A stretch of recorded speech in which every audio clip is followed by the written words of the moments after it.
Alright, what's up guys, F here.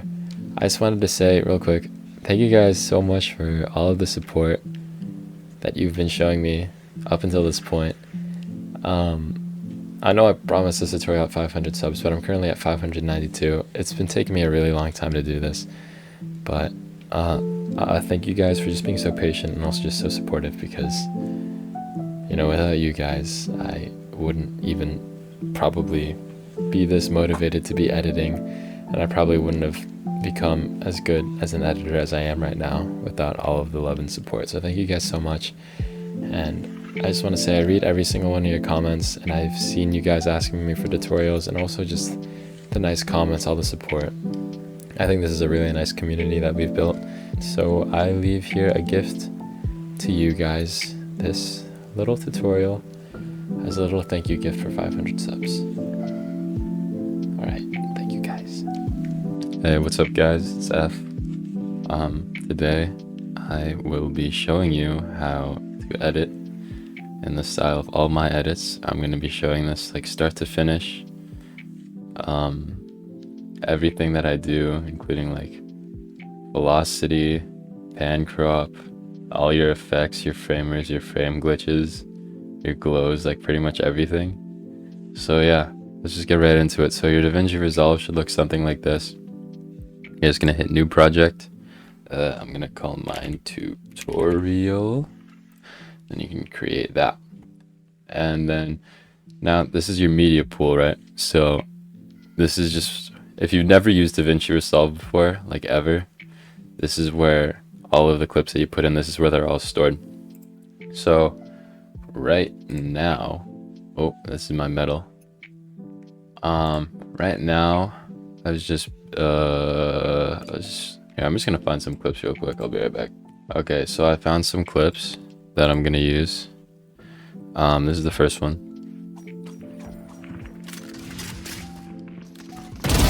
Bad luck.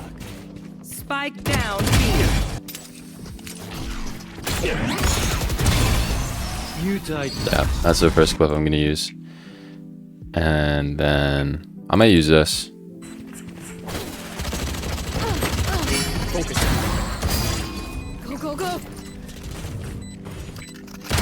Who else? There. Destabilizing. Last player standing. Yeah, we lost that one. Get up. Yeah, we lost, but it was an alright share face, so I'm gonna use that. There was another clip, I think it's this one. Oh, down is. My ult is ready. Deploying drone. No escape. Sight to be clear. Just go to I am the hunter!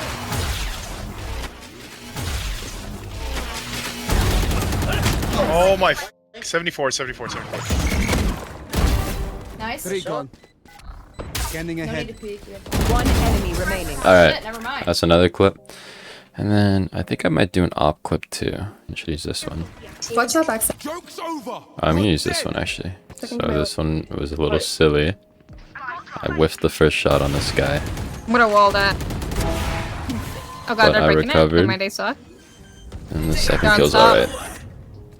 Guys, You will. Ops go straight up. Use those 4 clips. So all you're gonna do is you're gonna find their file location, and then you're just gonna drag them all in. So those are my 4 clips that I'm gonna be using for this edit. Next thing is also gonna be the song that you use. For this, I'm gonna use the Good Kid Laufey cover from the start. By default, you're gonna be in this page, the cut page. Personally, I just like to skip over this.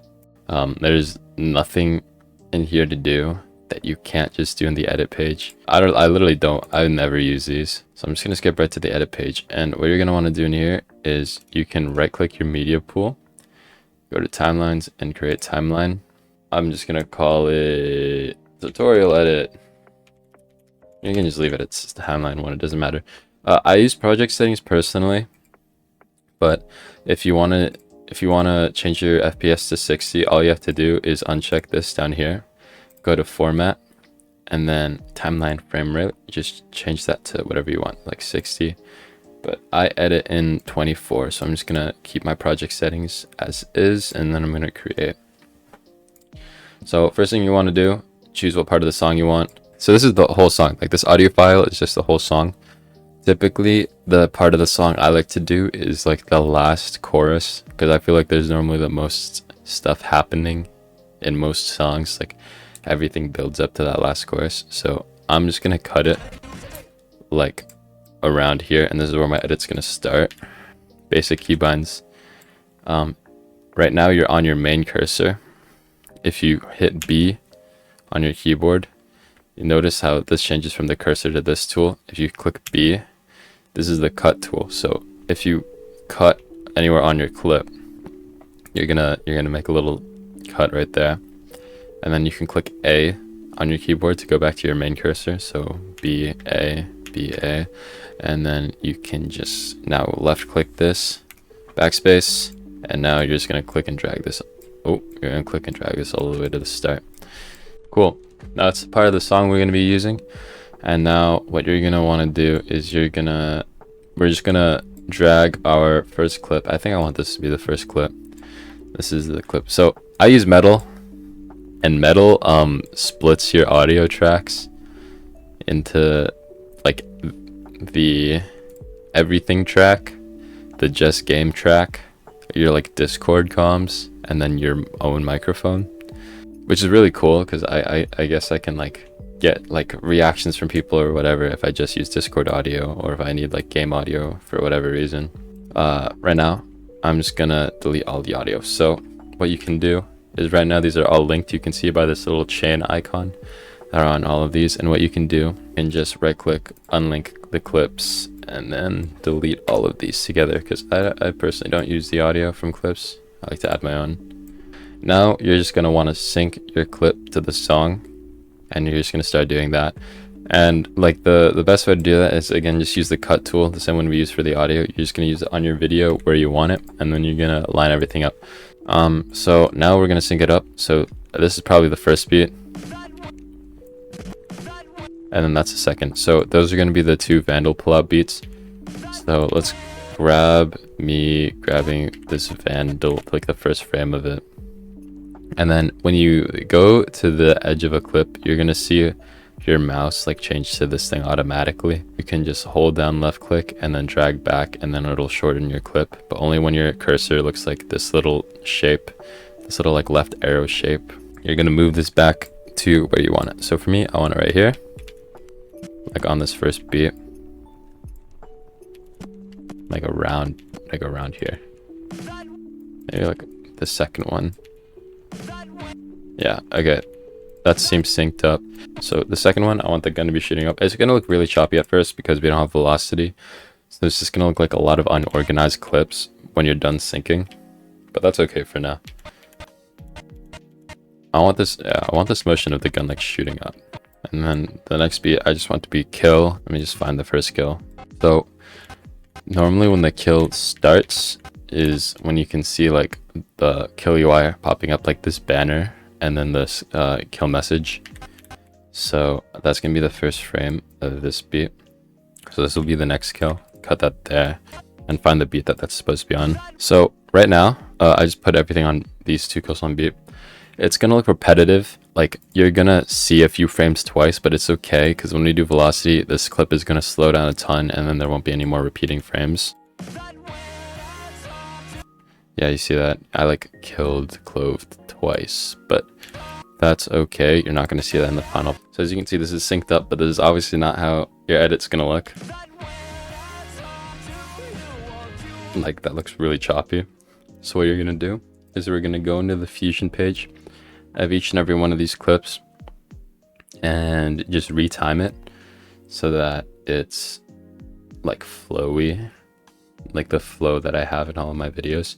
So what you're gonna do, you're gonna right click this first clip, open in Fusion page. Two things that I add to all my clips for velocity are a time stretcher, which is the thing that like slows down your clip, makes it really fast at the start and like slows it down. And then optical flow, which smooths it out. By the way, how you add nodes is you just hit shift plus space on your keyboard, and then you're gonna search for your node. So what I just searched for is optical flow, and then you're gonna add your time stretcher. So shift space again, time stretcher tst. So when you add your time stretcher, by default it's gonna look like this. Source time's gonna be at 0, interpolation mode is gonna be at blend. But what we want is we want to actually use this optical flow, or else there's like no point in having this here. And how we do that is we just click flow, and then you're just gonna want to check all of these. I found like those settings work the best for me. I think it looks the best that way.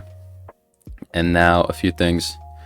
Here's your source time, and this basically means that this is the current frame you're looking at, like here. By the way, you can click this if you don't want two videos or two screens.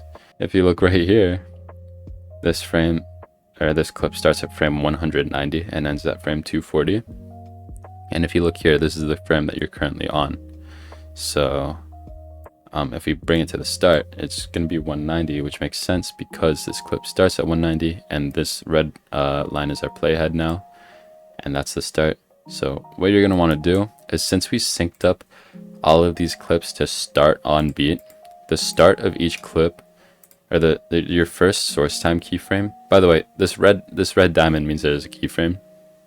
If you added your time stretcher while your playhead wasn't at the start, you might have like a keyframe in the middle, and all you're gonna do is you're gonna unclick the red box and then go to the start and then make sure that the red box is clicked. For your source time, just make it the first frame of your clip because that's how we lined it up. And you see the vandal's about to pull out. And then for the end, 240, like I said, 240 is technically the end. And if you go here, you'll notice that this is 240 and this is the end. But then you might be asking yourself, why isn't this on the yellow line then? That's because this, like if you go in the edit page so I can show you more visually, this, if we move to this frame, or this would be like the yellow line, this is the start of the next clip, not the end of this one. This is the actual last frame of this clip. So if we go into Fusion page, it makes more sense now why this is there. But here's what I like to do. I like to go into the Fusion page of the following clip. Actually, if you want to line it up, you want this clip to meet this clip at the same frame. So what I'm going to do is I'm going to steal this frame, copy this value 260, and then I'm going to make that the end value here. So I know I said that. So by the way, this button here will take you to the start of the clip. This button right here will take you to the end.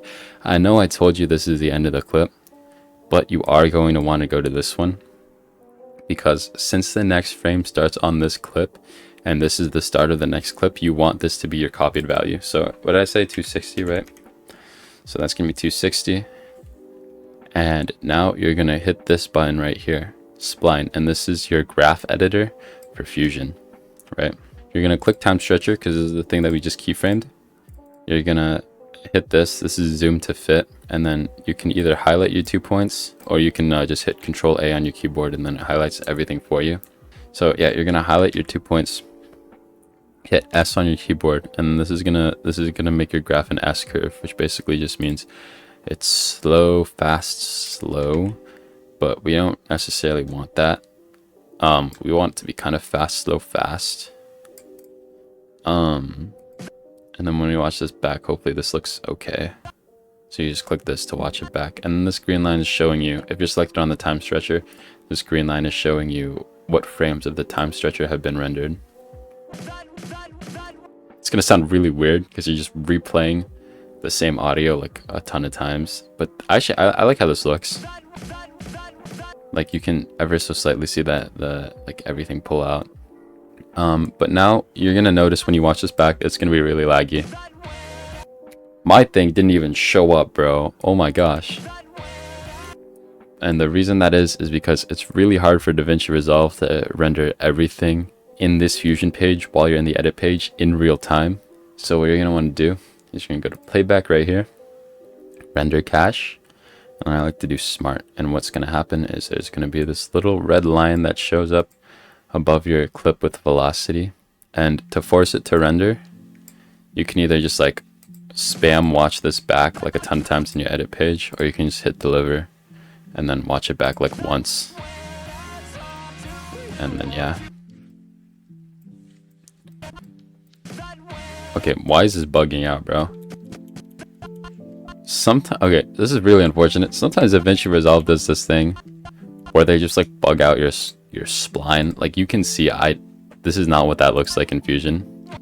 But to fix that, you might just want to like ever so slightly like mess with your graph and then see if that fixes it. If not, I'm cooked. Tutorial's over. That's Flowy. Like you can see, it like speeds up towards the end, and then it sets up for this clip really well.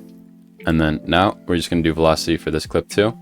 So remember, optical flow, time stretcher, flow, clamp edges, everything checked. First frame is your source time is gonna be your first frame, 260. And then for this one, I'm not gonna meet this one here because this clip is really far, or this kill is really far away. Like I'm just like standing here watching for a really long time.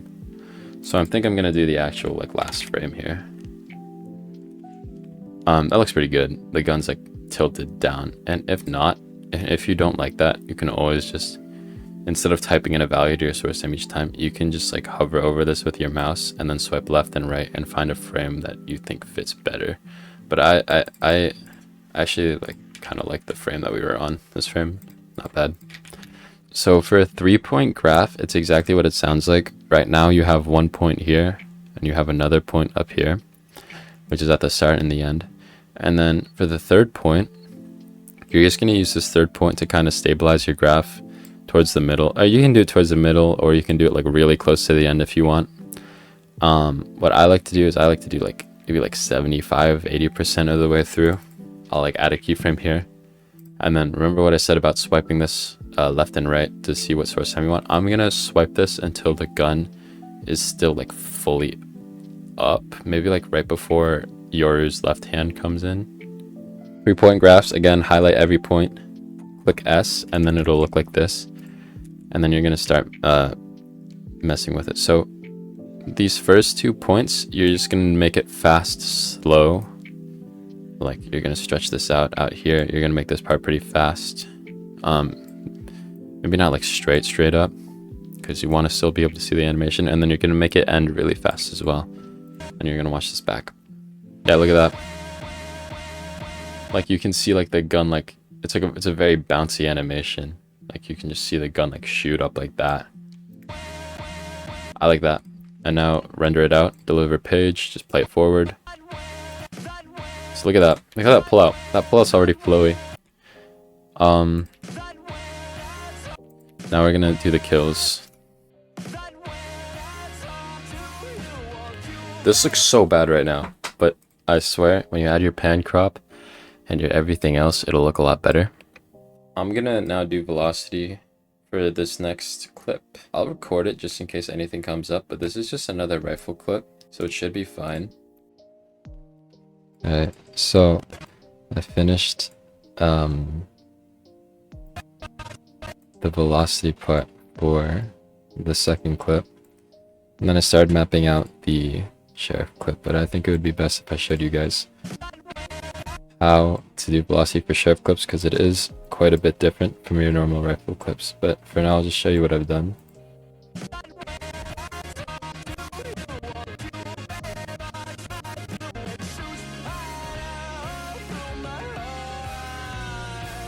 And then pan crop there will save that. And I started mapping this out, but then I got to where I wanted the sheriff kill right here. And I know I said before that you should start kills when you start to see the kill banner, but for sheriff kills and op kills as well, the first frame of your velocity should be where you start to see your sheriff shooting on the bullet that you actually kill the person. So right here is where I want this. The 3-point graph is really important for sheriff clips, because if I don't 3-point this, the sheriff might move really fast. So this is without 3-pointing.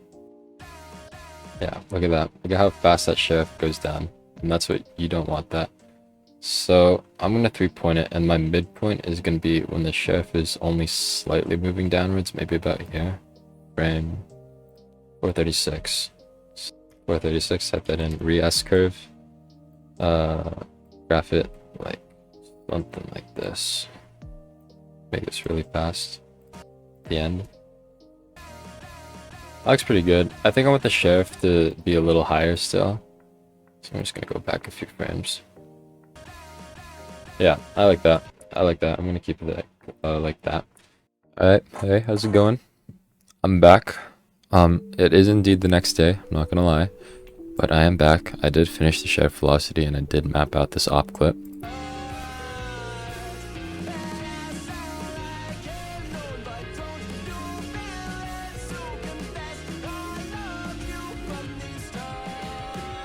Alright, so again, when you map something out and it doesn't have velocity yet, it looks choppy. That's why this random clip has a few repeated frames, whatnot.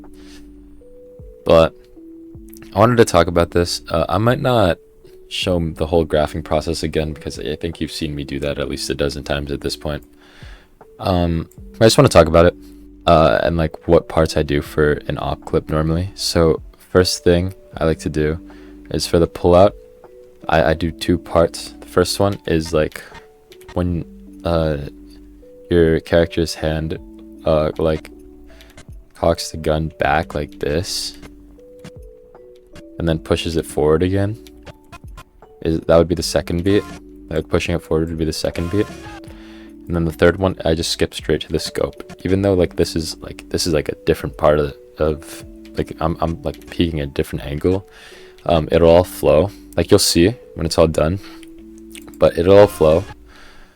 And that's how I like to do it. And it just skips straight to the scope. And then right after the scope, you go straight into kill.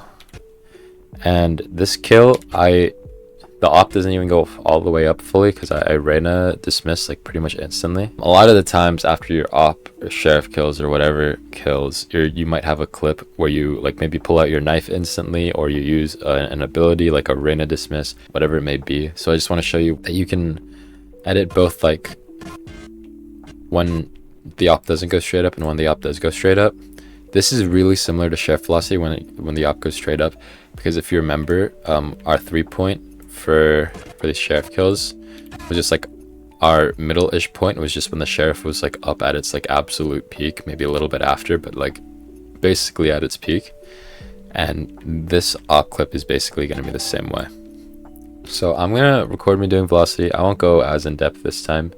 Like if you've been watching this far, I'm sure you already have a really good idea of how to do velocity graphs, but I just wanted to talk about this. So yeah, so this is what everything looks like, final velocity, final everything.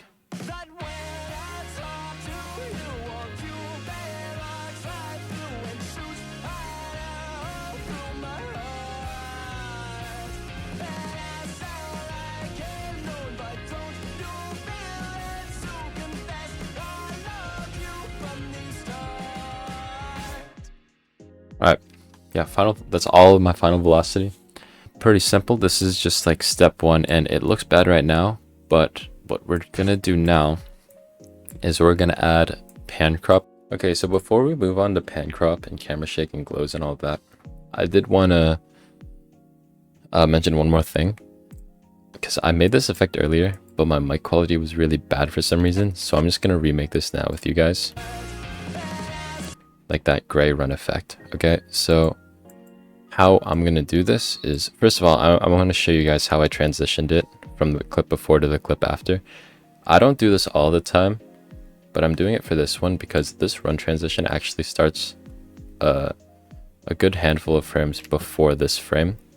So what I did was I had it so that the first 2 points in my 3-point graph were normal, and then the third point was the same source time as my first point, so that it moved back in time. And I'm just going to show you the graph. It looks really weird, I know, but this is just how I transitioned it to reverse. So you can see it does a little rewind at the end, and I think it transitions into this really nicely. So now I'm just going to reset this fusion composition so that I can just start from scratch. So the first thing you're going to want to do is you're going to actually want to look at the clip afterwards, because we're going to want this to end right as this starts, and the first source time for this is going to be 360. I know I have it set to 370 here, but you would want it to be about 10 frames before anyways, so I'm going to have it at 360. Now what we're going to do, time stretcher, no optical flow, sample spread all the way up. I'm going to start my source time at 15, then I'm going to end it at, what did we say, 360? End it right here at 360.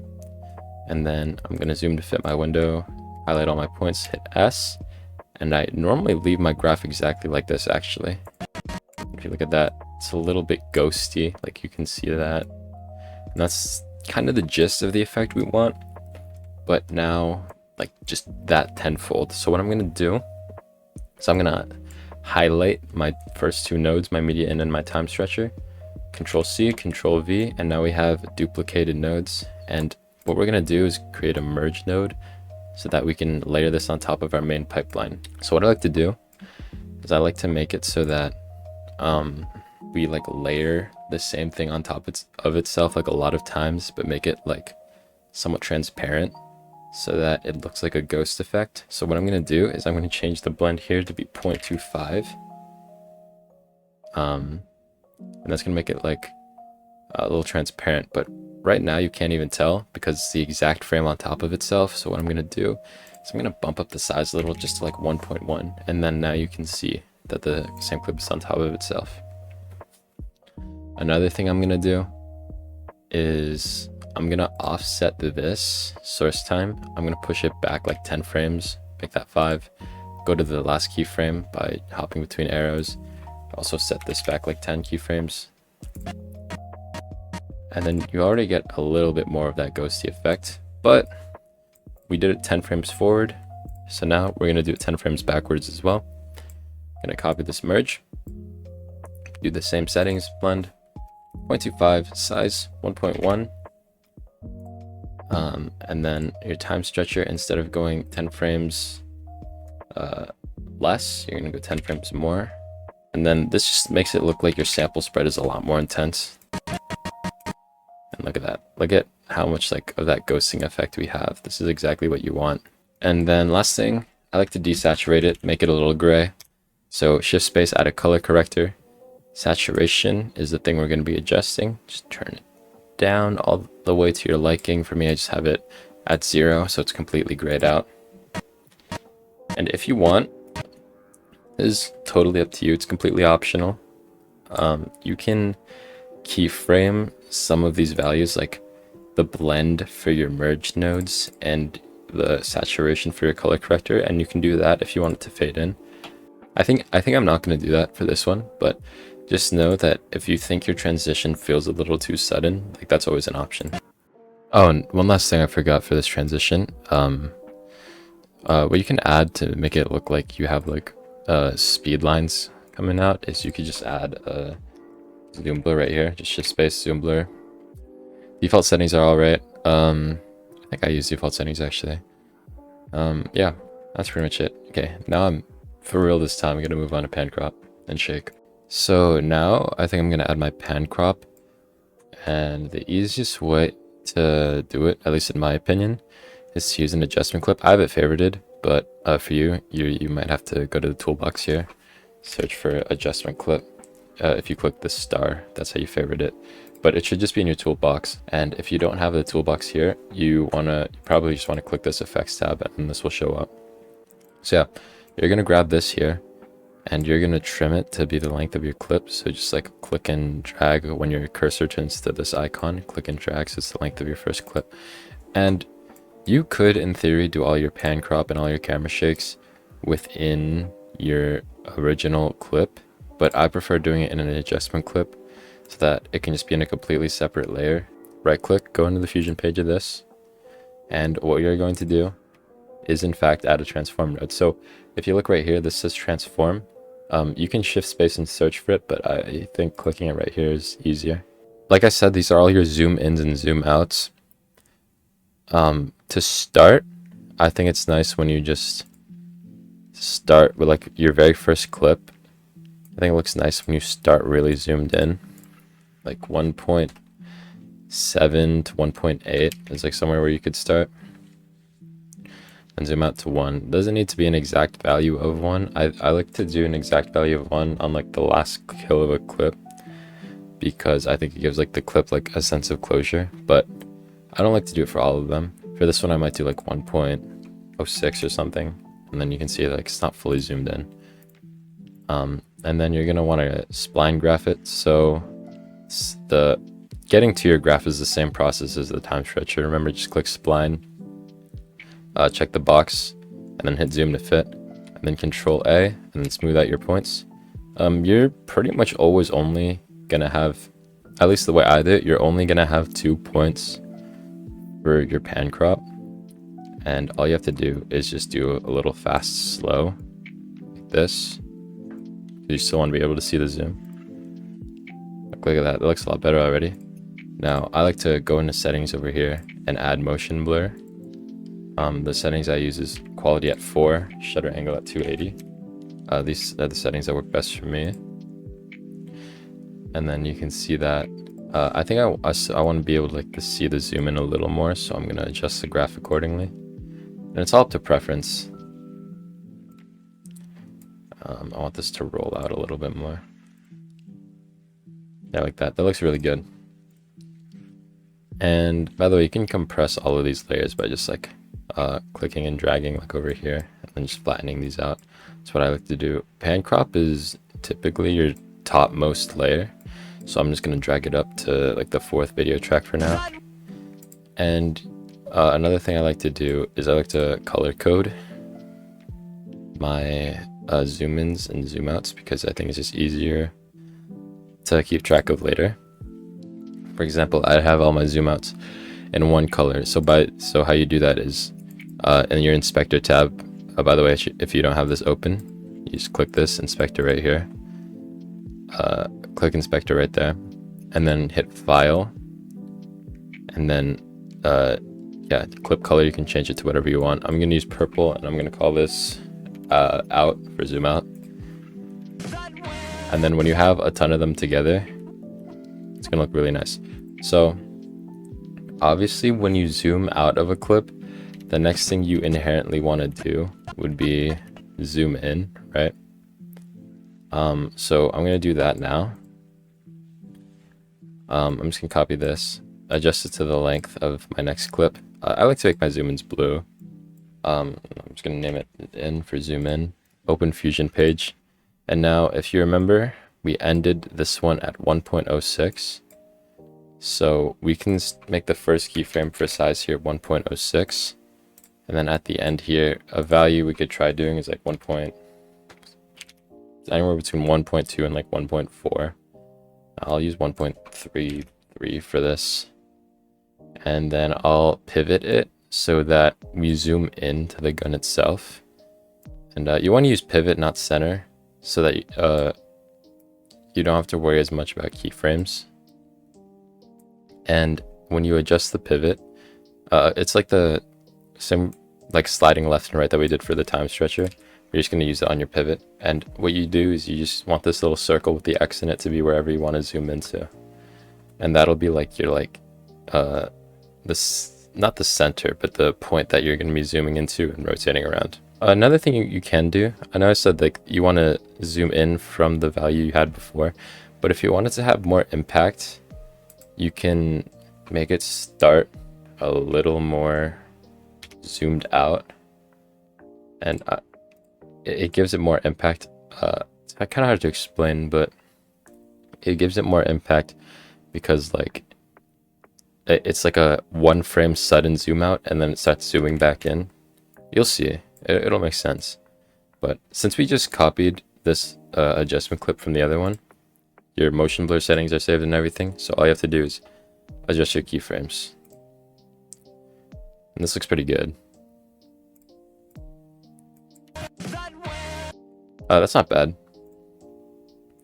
I think pivot might be a little too much on the Y. I might zoom it in more towards here. And I'll see how this looks in the edit page. Yeah, that's not bad. I'm gonna add a very slight angle to this, just because it'll give it a little bit more intensity. So the end keyframe I'm gonna have at 0, and the first keyframe I might have at 2. And you're gonna notice that your corners become transparent because there's nothing there anymore.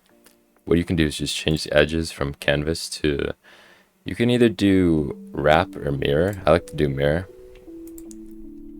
and then it's going to give you that. And then just make sure you graph your angle too. So just uncheck your size and make sure your angle is the only thing checked so that you can only see this one graph.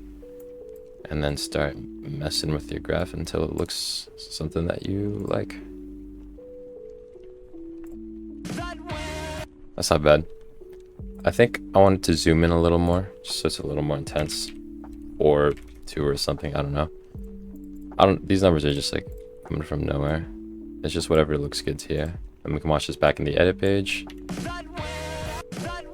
Nice. That looks really good. Add a little bit of camera shake and that's perfect. And next we're going to do the zoom up for the kill. So the kill, I typically zoom in a lot. Like 1.8 would be like the absolute least I zoom out for a kill. For this one, since it's the first kill, I'll still keep it around here, like 1.86 maybe, I don't know, just random number. And then we'll zoom it out to like 1.12. Oh, we'll just do 1.1. And then graph this accordingly. And that looks fine. A little bit of camera shake will help that out. One thing that I'm gonna add to this though is, since we were zoomed in, or the pivot was like over here before and we were zoomed in there before, I'm gonna keyframe the pivot so that it goes back to this center, which is 0.5. And I don't normally keyframe the pivot on a zoom in, but when I zoom out, I like to keyframe the pivot. For the pivot, I'm just going to copy this exact value. So 645, 539.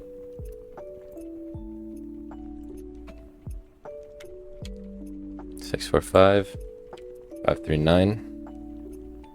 And I'm going to keyframe the pivot a little bit, or not keyframe, spline graph, just a little bit, nothing crazy.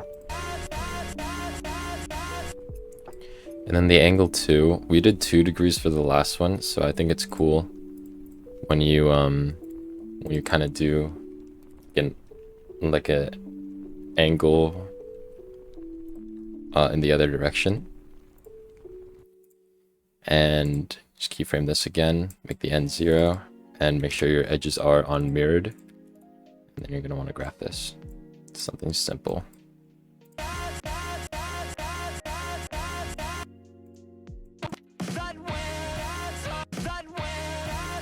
And you can tell this is already looking a lot cleaner than what it was before. And now kills I almost always do zoom outs for, because they're very intense. So I'm going to do yet another zoom out. For this one, I might still keyframe the pivot, but like maybe like in the other direction a little bit. So it's something a little more, like it feels more like fresh in a way. And then I'm going to have the angle be like starting in the other direction just a little bit. I like to have the angles, the direction of the angle alternating, positive and negative. And then size. Since this is a back-to-back kill, I feel like this one should have a little more impact than the last one. So I'll zoom it in to like 2, and then I'll zoom it out to like 1.14 maybe. That make a difference. That might be too much. 1.07. 1.05. I don't know. Just eyeball it. Whatever looks good to you. What I like to do when I'm choosing this last value is I like to look at the HUD down here and think of like, okay, how much of this do I want to be seen? By the way, how I'm like moving this around is I'm holding middle click, and that's how I'm moving it around. And to zoom in, I just hold control and then scroll in and out. And to scroll up and down, you just scroll up and down. And that's how I'm moving this screen in the Fusion page. Okay, so I just spline graph this as well. And then watch these 4 beats back. And then we'll zoom in to build up for this last kill. So just copy and paste this over here, and then we're gonna regraph a few things. That's not bad. Now, what I want to do is camera shake. So this is a big part of what makes your pan crop like tied together with the clip a little bit. It's the camera shake. My camera shake settings are very like like simple. Like I just pull up a camera shake. I don't use this one. I like to use this one, or this one without the subscript at the end. I don't know why. I just like it more. I like the controls a bit better. So by default, DaVinci Resolve will, when you add a camera shake, they will see, if I turn it off, you can see this. They'll just zoom in your clip a little, and that's because they don't want your edges to like be out of existence. But if you remember, like border type edges in the transform, what we did was we changed it to mirror, and this is called reflect, and we're just going to do the same thing, and then we're going to change the zoom to crop to 0 so that it doesn't have that zoom in anymore. Now we're just going to keyframe this. Pretty simple stuff. These default settings are okay, they're not bad, but you can just adjust them to how you want for each clip. So for this, you always want to keyframe motion scale to 0 at the end, and then you can turn this up to like 2 if you want, and then do a very simple graph. I keep my camera shake graphs very linear, but I just mess with them like a little bit, like as you can see, like that's still very linear. Yeah, but I think that's not bad. I think it could be a little more intense. I think I want the X and the Y to both be moving, so pan amplitude in this one is like more of your X movement. Like if I just turn up pan amplitude, you'll see like this will only shake the X. And then if your tilt is the Y, so if I turn tilt up all the way, you'll see this is just Y. And then rotation is rotation. I don't think I need to explain what rotation is, but I want the pan and tilt to be a little more similar for this one. I'll maybe turn this up to like 3.3. This one's like 3.35. And rotation, I just do like a lot of rotation for all of my camera shakes. I just like how it looks. And this is also why I don't really overkill the angles when I do pan crop. It's because most of my angular movement comes from the camera shake. Okay, yeah, and then once you're done with your camera shake, hit your settings, motion blur, apply motion blur for 280, settings I use, and then yeah, you're good. Okay, so these are the shakes for just the first clip.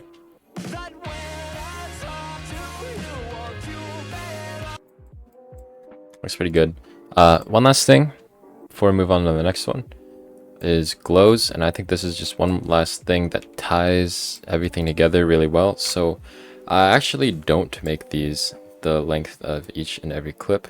I normally make this like 6 frames long. Open Infusion page, and we're gonna make this glows. So glows are pretty simple. They just make your video really bright, and then it fades out. So the first effect that I use for glows is brightness / contrast. Shift space, search for that real quick, and we're just gonna turn the gain up. And then we're gonna fade out the gain. We don't even need to graph these actually, so you could close your spline if you want. To start, I think a good range for non-kills, it's like 1.3 to 1.7 maybe. And since this is the opening clip, I'll put it on the higher end of that, like 1.7.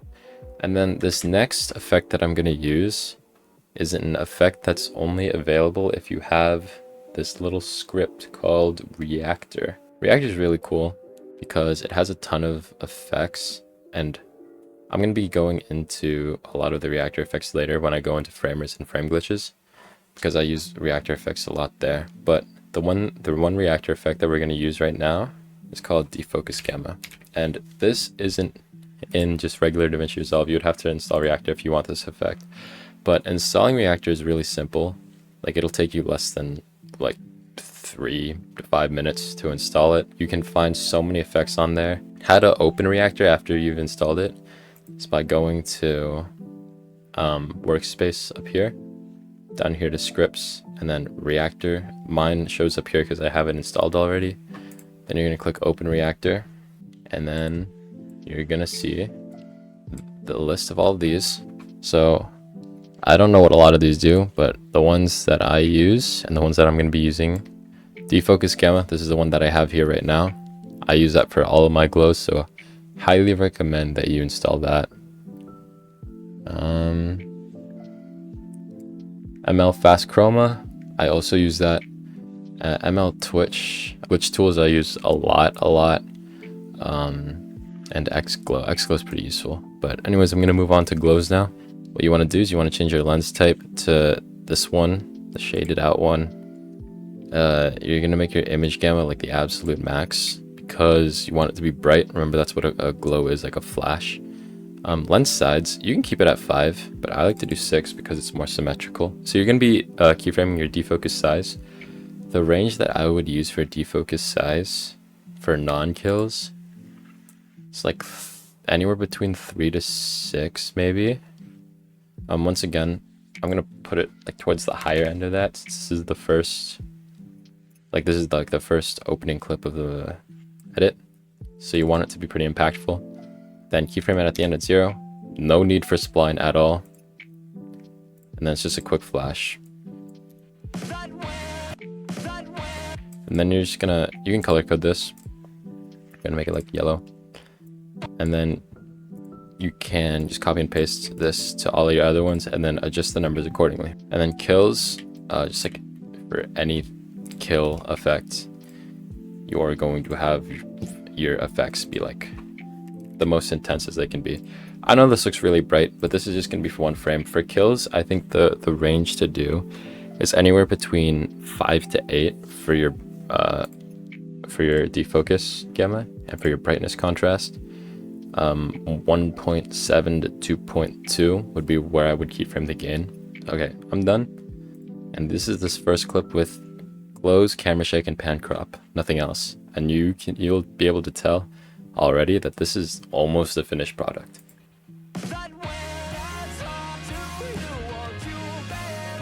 Obviously it's not on the second clip yet, but I just wanted to show you how easy it is to go from just velocity to like almost a finished product by not even doing that much. Yeah, you're just gonna repeat this process for all of your clips accordingly. And then, yeah, I'll let you know when I'm done with that. Hey, hi, I'm back. Almost 4 weeks later. Sorry, I got kind of busy, chat. Here's what everything looks like with glows, kill or camera shake, and then pan crop.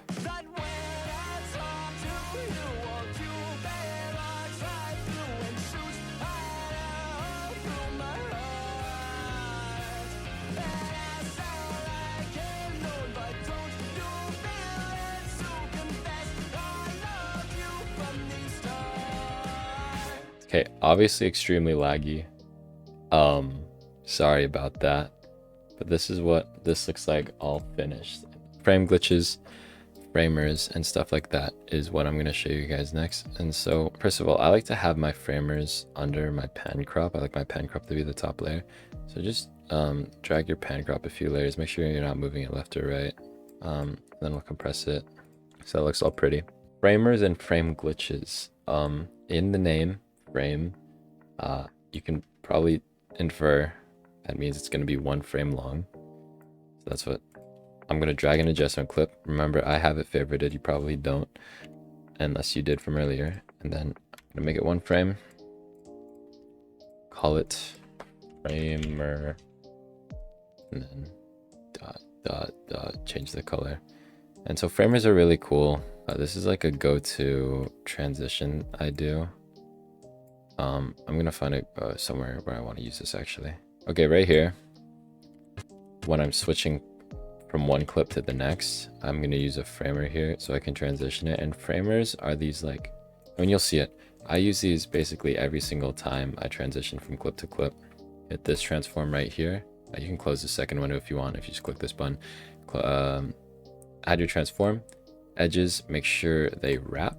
And then your center, you're going to make it 1. And now you can see it went this way and your center is now over here, which means it slid to the right. And then you can put motion blur on that if you do a few extra things, but if you just want to do this without keyframing, you're not going to have motion blur. So what I'm going to do instead is I'm going to add a directional blur. I use this one. Remember, shift space to open this, and then I'm going to use this one. And then your angle is going to be 0, and then 0.4 which is like the default number. I think 0.4 is fine. You can do more or less depending on your preferences, but that's what I like to do for my framers. And then you can see it does that little thing where like it looks like it slides into the next clip. I think it looks really nice. I'm gonna add these framers everywhere here where I think it looks good, and then I'll go into more frame glitches in a second. All right, so I just finished adding the same framer, like literally copied and pasted. Next, I'm gonna go into a few other frame glitches that I do. This is already 1 frame long, so you can just alt, hold, copy, and paste this, and we're gonna reset the effects. But just so that it's 1 frame already, I'm copying and pasting it. I'm gonna recolor it, call it a frame glitch. Yeah, reset your nodes here because you don't need those old ones. And here's where those reactor effects from earlier are gonna come in really useful. It's for frame glitches. And I'm just gonna show you what all of them do. I'll show you like instances where I'll use each of them, but for the most part, there's really only 2 reactor ones that I use like a lot. And then there's like there's like 2 simple ones I use before kills, and that's pretty much it. So I'll go over 4 different frame glitches, and then the rest is up to your own creative freedom. Okay, so this first one I'm gonna do, this is one I like to do before the framer a lot actually, which is why I pasted this here. This one is if you downloaded the same reactor effects that I downloaded earlier, you should have this. It's called ground loop, and it does this little scratchiness thing on your video. You'll probably see a lot of other editors do this too. It looks really nice. It's a really simple effect. The only things I changed here are the amplitude and frequency, and you don't need to keyframe anything since it's just 1 frame already. And then you can turn this down to make the scratch lines like shorter or longer, obviously. And then frequency is like just how many, or like how like tall the lines are, I guess you could do this for like a more wavy effect, but if you want really like thin and sharp lines, then you'll turn this up more. I'm going to turn this all the way up, and then amplitude I'm going to turn like around here.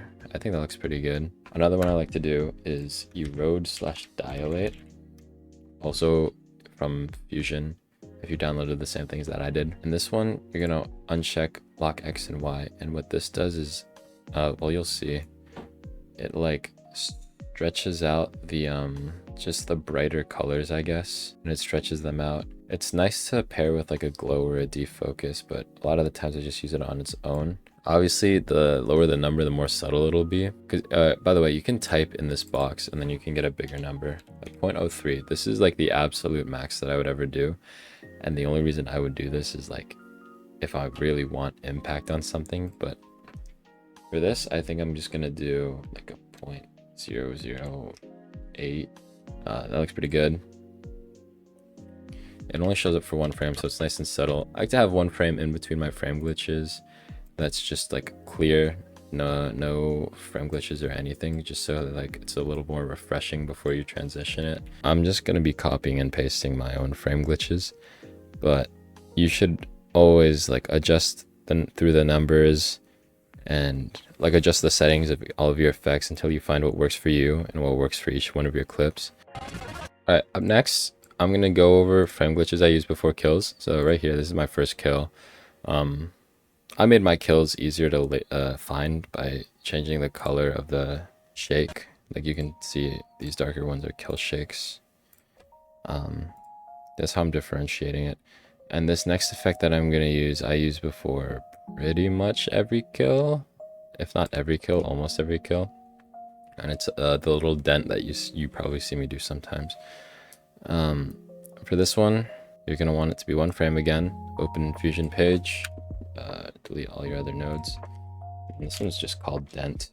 It's a default DaVinci Resolve effect. And the dent you're gonna want to use is dent 3. Yeah, the strength you're gonna want to use is between -0.25 and -0.5. I make it a size to where it like barely touches this bottom border. It can touch it a little bit, but once you see it starts interfering with it like that, you gotta tone it down a little bit. This is probably good. What I like to do is I add a zoom blur, and default settings are typically fine here, and you can still see it, but it's for 1 frame, and it's a lot less so now. And I put one of these before every kill. And then one last thing I like to do right before my dents when I want even more impact on my kills is I invert the color. Add your color invert, leave it like that. And that looks pretty good already. If you want to make it even brighter than this for whatever reason, you can just turn up the gain with color corrector. Gain 1.2 maybe. Yeah, I see those bright regions are really bright now. That gives it even more impact. And then another thing I like to do is if you go into your inspector window of your frame glitch for your color invert, you can play with the composite mode and see like different things and how they look. I like this one a lot. And then I'm just gonna add a few of these, not before every single kill, but before some of them. Okay, F from the future here. There's one more frame glitch that I want to include because I really like it, and it's a really simple one, but I think it adds a lot. And I know this looks different. I know it's color graded, and I have more frame glitches than I did a second ago. I just wanted to talk about this one. I like to grab a polygon, do a pretty simple mask of like your gun and stuff. Just something quick, simple. It doesn't need to be perfect. Again, it shows for like a singular frame, so it doesn't need to be perfect. Yeah, I'll just connect the polygon like that, connect it to a background node, and then connect the background node to the merge one. I'll make the background node white. And then obviously this is a pretty rough edge. I'm gonna use soft glow to make it, oh shit, I put soft glow in the wrong spot. After the background node, you're gonna put soft glow, and then it'll make it softer and glowing. Okay, I did that. And if you're following along so far, you probably have a good amount of frame glitches like I do. These are the only ones I'm gonna go over in this video, I think, but these are pretty much the main ones I use anyways.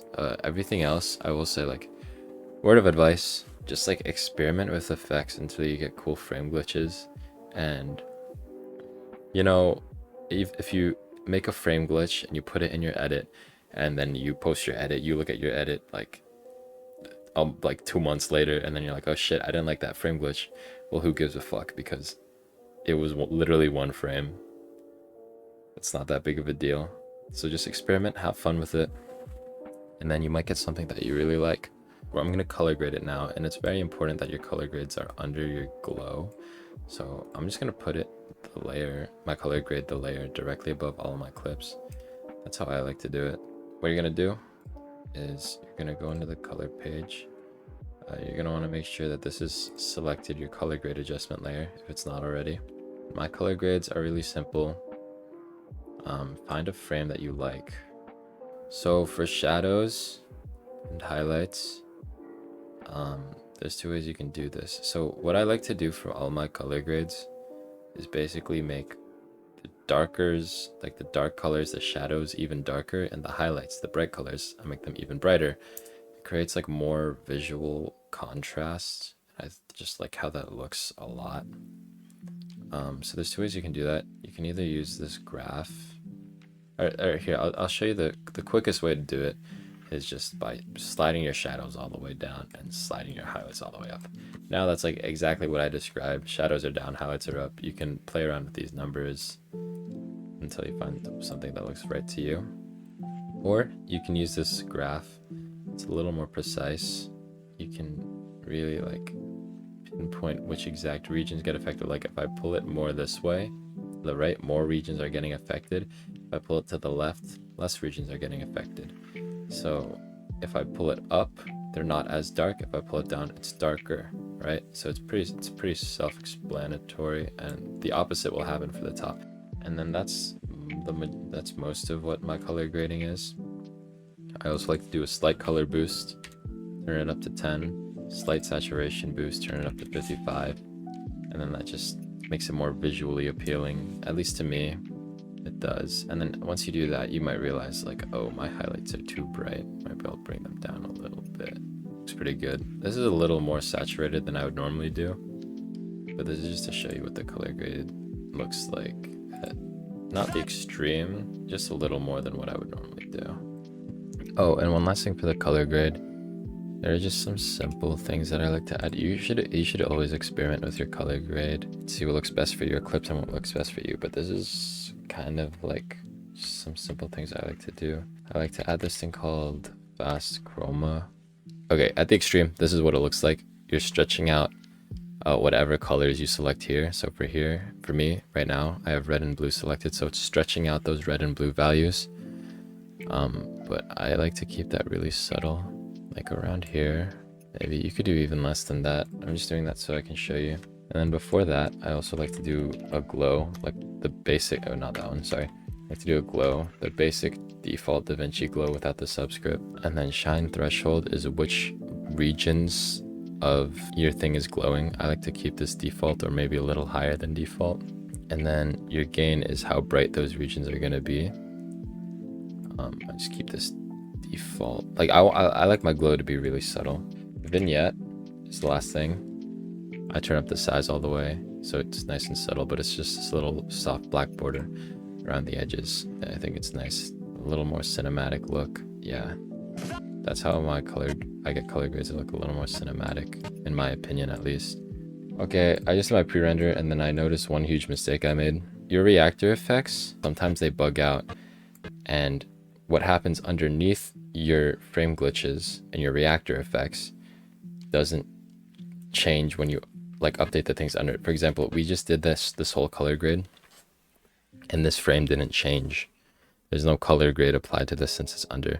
So all you're gonna want to do is I'm just gonna highlight all of my frame glitches, hit Control C, then hit Control V, just repaste them. It should re-render each and every one of these, and then you shouldn't have issues with that anymore. So now we're gonna do our first pre-render. Okay, yeah, save this. So call it whatever you want, save it wherever you want. I'm saving it to my tutorial file. We want it to be like max quality because we're not done editing yet. We're just gonna add sound effects onto a video that's less laggy, hopefully. So what we're gonna do, it's AVI, uncompressed, and then all these other settings should be fine by default, and if they're not, just copy what I have. And then add it to render queue, render it, and this might take a while. All right, cool, pre-render just ended. We took my computer 5 minutes to render a 20-second edit, but it's okay. Create new timeline, should be your final timeline, so we'll call it final or don't, it's up to you. You're not going to want to use project settings, so you want to uncheck that because you're going to upscale it to 4K Ultra HD. And if you were using 60 FPS before, make sure you're still using 60. I was in 24 before, so I'm going to keep using 24. And then find your file location with the pre-render you just did, drag it into your media pool, and then drag it in here. Now all you have to do is some basic last things that'll make it look a little nicer in 4K. You're gonna drag an adjustment clip to the length of your video. Go into the Fusion page. Sharpen. They're gonna be the first thing we add. Okay, yeah, and once you add your sharpen, keep it like really subtle. 0.2 is what I'm gonna keep it at, and then after that you're gonna add a film grain, which makes this like all grainy, as in the name. But also make this really subtle. I'm gonna make it like 0.02, 0.03, somewhere around there, like really subtle. It'll make it look nicer in 4K, but I don't like the overly grainy look, so that's why I keep it around here. Looks good. And I'm gonna disable this for now. If you click this button right here, it's disable video track, and it's because I want like no lag on my video. I want no lag on my video as I'm doing sound effects. So for sound effects, in terms of getting sound effects for like the gun pull out and like, all right, in terms of getting the sound effects for the kill, like the kill banner sounds when you get each and every kill, you can just go into YouTube and then download a file that has all of the kill sounds. That's what I do. I'll drag the file here in a second. For like other sounds such as this sheriff reload and maybe this op pull out and like all the things like that, you're gonna want to go into game and then re-record those sounds, or you can just find them online. It's really completely up to you. But I know for me, I just like opening up Valorant and finding them myself, because you know you're gonna find it. You can't not find Valorant sounds in Valorant. So that's how I do it. That's how I'm gonna do it. The method doesn't really matter as long as you have the file. And then everything after that is just basic syncing up. So I'm gonna get all of those audio files that I was just talking about into my DaVinci, and then I'll be right back with you. All right, so I just clipped all of these with metal. But yeah, this is how I get all my sound effects. I just go in game and I record them. And then you're just gonna sync it up like how you'd sync up anything else. All these sounds that you see, I recorded the sound effects for in game. So the first one that I did was the prelude vandal pullout. So what you're gonna do, you're gonna unlink that and you're just gonna take the audio and then you're just gonna drag it to like where you need it. I'm gonna make it a little louder because low-key my game audio is way quieter than the song. And then I'm gonna sync up this vandal pullout. So without the song, you can click M here to mute this, like this M on the screen. And then you can hear what parts of the vandal reload we have. This is a good second part right here. I think the first part could start around here somewhere. And then you're just gonna sync it up. The first one's already kind of synced up. Yeah, so you hear these first two beats, all good and synced up. Cool. I play it back a few times to make sure it's synced. Next sound that I need is this Sova alt. You can choose to do voice lines or no voice lines, but if you do include the voice lines for your thing, make sure that they're separate. Like I recorded the Sova alt with no voice lines, and then I recorded Sova saying "I am the hunter." I am the hunter. Yeah, right there. And that's really important because sometimes you don't want to ever like split up your voice line because then it'll sound weird. But you do need to sync up like the Sova, for example. I'll just show you what I mean. So I'm just gonna sync this up like how I would sync up anything else. Like right here is when this sound will start for this. And then here is where me actually like starting to shoot the bullet will be. And then right here where there's the most impact, I'm gonna have the actual thing firing. Then you can just fade these out. You just do simple fade outs, it's not that deep. And that's synced. I have the file of I am the hunter, and I'm not gonna split this up because the voice line sounds good how it is.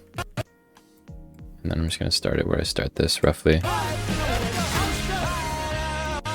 Your voice lines don't need to be loud because they're not really your main focus. So I keep my voice lines pretty quiet. And then this process that you just saw me do for these first two sound effects, you're gonna do for all the sound effects that you recorded. And then after that, I'll show you what to do with kill sounds, and I'll show you what to do with like the little whooshes and stuff.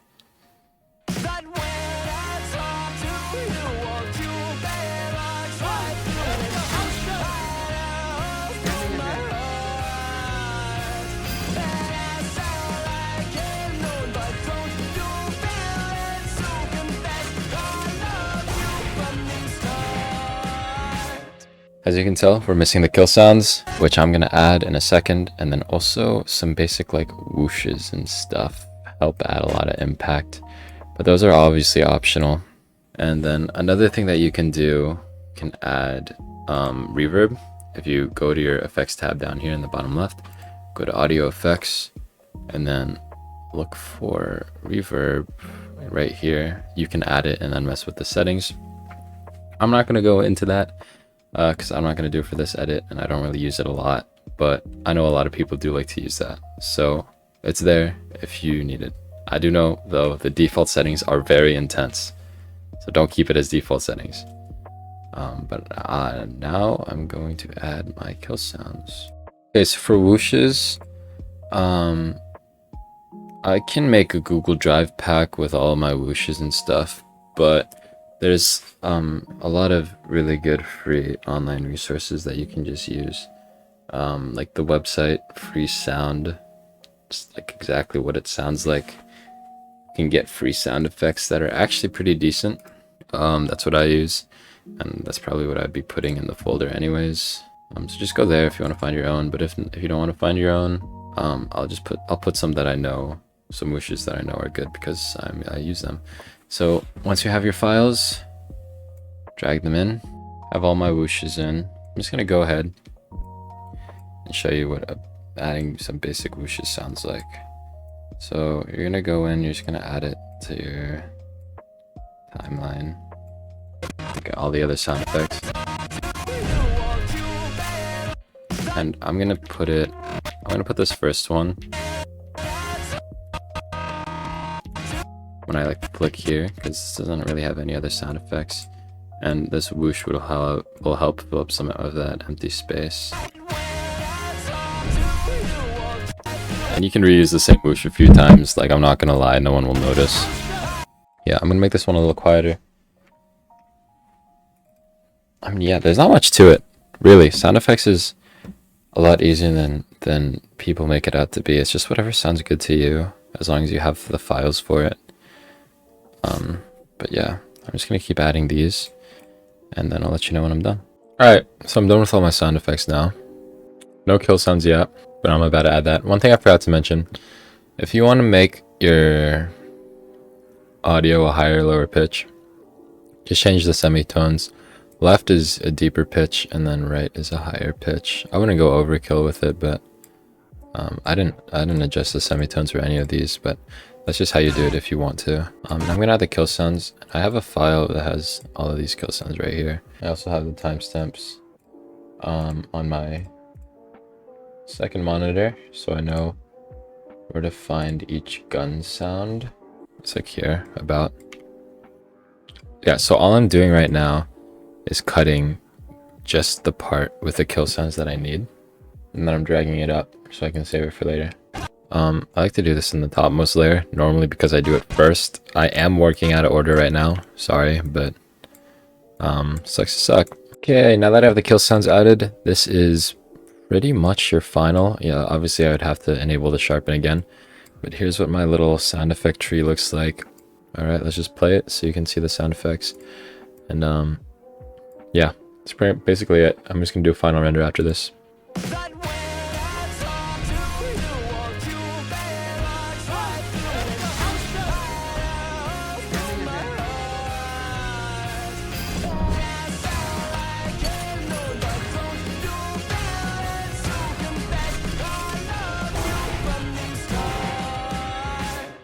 So now you're gonna go over to your deliver page, call it whatever you want. I'm gonna call it tutorial final.